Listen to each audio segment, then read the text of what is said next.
Welcome to the Wonderland Stories. Hello پیارے بچوں، کیسے ہو آپ لوگ؟ آج کی کہانی ہمیں لے جاتی ہے ایک خوش مزاج محلے کی طرف جس کا نام تھا انجن اسٹریٹ، جہاں 3 مزیدار نادان دوست ریشو، رنگو اور رستم ساتھ ساتھ رہتے تھے۔ یہ تینوں عام بڑوں جیسے نہیں تھے اور نہیں ان کے پاس بڑے خواب، مزیدار خیال اور عجیب خیالات ہوتے تھے، لیکن ان کو ایک چھوٹی سی مشکل تھی۔ وہ سارا دن کھیلتے رہتے تھے اور کبھی بھی کام نہیں کرتے تھے۔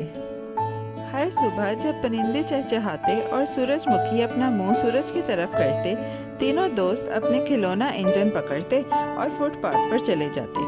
ٹوں ٹوں ریشو ٹرین ڈرائیور بن جاتا، زم زم رنگو خلا کا کپتان بن جاتا اور رستم وہ تھا تمام خیالات کا چیف۔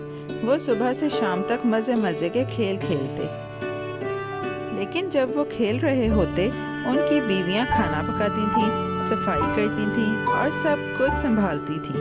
تینوں مردوں کو اس کی پرواہ نہ تھی، وہ تو صرف ہنسی اور کھلونوں کے پریوں سے خوابوں کے محل بنا رہے تھے۔ ایک دن میں چاند پر گھر بناؤں گا، ریشو نے کہا۔ اس کا نام ہوگا انجن پیلس۔ رنگو اور رستم نے تالیاں بجا کر ہنسی خوشی نعرہ لگایا۔ ایک شام جب وہ کھیل کر واپس آئے تو وہ خوشی خوشی مینڈکوں کی طرح اچھلتے ہوئے آئے، لیکن اوہو، سب کے دروازے بند تھے۔ یہ عجیب ہے، رستم نے نیند سے بھری آنکھیں رگڑتے ہوئے کہا۔ کیا ہم نے کھانا چھوڑ دیا؟ کھڑکیاں بند تھیں، چمنیاں خاموش تھیں۔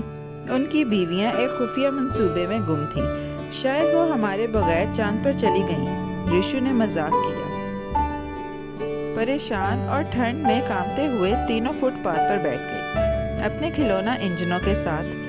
ہم بس یہاں انتظار کرتے ہیں، رنگو نے جمائی لی، لیکن جلد ہی ان کی پیٹھ پر ٹھنڈے کپ کپاتے جھٹکے لگنے لگے۔ ان کے دانت پٹاخوں کی طرح بجنے لگے۔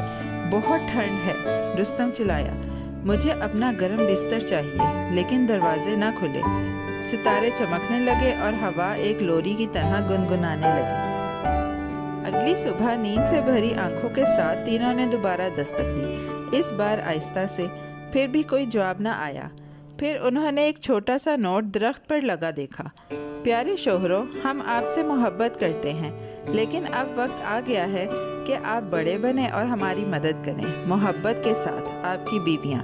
تینوں نے ایک دوسرے کو دیکھا، ان کے منہ گول او کی شکل کھلے رہ گئے۔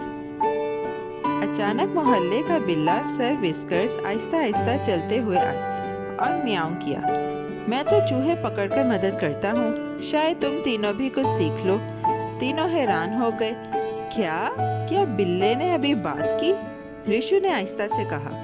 جب تم دھیان دینا شروع کرتے ہو تو ہر جگہ جادو ہوتا ہے، سر وسکرز نے پرسکون آواز میں کہا۔ بدلنے کا پکا ارادہ لے کر وہ تینوں اپنی پسندیدہ کینڈی شاپ پر گئے، جو ایک بیکری، کھلونے کی دکان اور چھوٹا سا ٹاؤن ہال بھی تھی۔ وہاں انہوں نے میڈم مفن سے ملاقات کی، جو شہر کی سب سے عقل مند بیکر تھی۔ ہم کام کرنا چاہتے ہیں، انہوں نے کہا، مگر مددگار ہیرو بننا چاہتے ہیں۔ میڈم مفن نے انہیں چھوٹے اوزاروں والے باکس دیے اور بڑی اچھی نصیحتیں بھی کی۔ اس دن کے بعد ریشو پائپ ٹھیک کرتا، رنگو رنگ برنگی باڑیں پینٹ کرتا اور رستم اسکول میں مزیدار گانے سکھاتا۔ وہ اب بھی اپنے کھلونا انجنوں سے کھیلتے، لیکن صرف تب جب کام مکمل ہو جاتا۔ ہم اب نادان عقل مند ہیں، وہ گاتے، بلبلے اور گھنٹیاں لے کر گلیوں میں ناچتے۔ پڑوسیوں نے فرق محسوس کیا۔ دیکھو ان تینوں کو، دادی پیٹل نے اپنے جھولے پر بیٹھ کر کہا۔ یہ تو آخر کار کھلنے لگے ہیں۔ اور سچ میں پورا محلہ خوشی سے بھر گیا۔ تینوں دوستوں نے سیکھ لیا کہ خوابوں کے محل کے ساتھ ساتھ اپنے گھروں میں بھی خوشی بنانا کتنا مزے کا ہے۔ ایک دن بیویوں نے دروازے کھولے، چہروں پر بڑی سی مسکراہٹ کے ساتھ۔ تم نے کر دکھایا، وہ خوشی سے بولی۔ تم واقعی بڑے ہو گئے ہو۔ تینوں نے اپنی بیویوں کو زور سے گلے لگایا اور وعدہ کیا کہ وہ ہمیشہ مددگار، مہربان اور تھوڑے سے نادان رہیں گے۔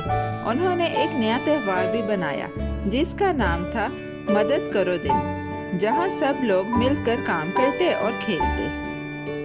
اور یوں ننھے بچوں، ریشو، رنگو اور رستم انجن اسٹریٹ کے دل بن گئے۔ وہ اب بھی بڑے خواب دیکھتے تھے، لیکن اب وہ بڑے کام بھی کرتے تھے۔ اور انہوں نے کیا سیکھا کہ ذمہ دار بننے کا مطلب یہ نہیں کہ مزہ ختم ہو جائے، بلکہ یہ زندگی کو سب کے لیے اور بھی جادوئی بنا دیتا ہے۔ اور یاد رکھو، بہادر دل اور پیار بھری باتیں دنیا کو بہتر جگہ بنا سکتی ہیں۔ پیارے بچوں، کیسی لگی آپ کو یہ کہانی؟ ایسی ہی مزیدار کہانیاں سننے کے لیے ہمارے چینل کو لائک، سبسکرائب اور شیئر کرنا مت بھولیے گا۔ Bye bye.